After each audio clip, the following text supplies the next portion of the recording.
o'rtoqlar, maqsadni katta qo'yish kerak. Orzular kichkina telefon, iPhonening oxirgi modeli yoki bitta Gentra bo'lib qolish kerak emas. Maqsadni katta qo'ysanglar, materialniy narsalar o'zi sekin-sekin bo'laveradi.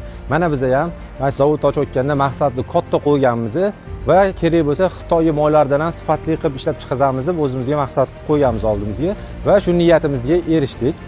Sababiga keladigan bo'lsak, o'rtoqlar, bazasi Rossiyadan kelyapti, qo'shiladigan pressatkalari yevropeyskiy bo'lyapti. Ana o'shani hisobiga bizning moylarimizni ancha sifatli chiqyapti. Bu quruq gap bo'lib qolmasin, men hozirlarga isboti bilan keltirib beraman. Hozir Lidazoillar laboratoriyasimiz. Qo'limda turgan mana ikkita hujjat, laboratoriya xulosasi bo'ladi o'rtoqlar. Mana biz ishlab chiqarayotgan moy screenshot qilsanglar ham bo'ladi. 10 mingdan 15 minggacha garantiya berilyapti. Boshqa turdagi marka mashinalar bo'lsa, o'zi aslida bilasizlar 5 mingdan 7 minggacha bo'ladi. Bu degani bizning moylarga ishonch bor, bemalol bizga murojaat qilishingiz mumkin o'rtoqlar. Agar biz bilan optim ishlaydiganlar uchun optimga narxlarni juda ham boshqacha qilib beramiz. Bemalol mana shu pastda qoldirgan raqamlarga murojaat qilishingiz mumkin o'rtoqlar. Kelib, o'zingizlar mana shu laboratoriyada sinovlardan o'tkazib ko'rib olsanglar ham bo'ladi. Hammaga rahmat, Lidazoil sizlar bilan birga.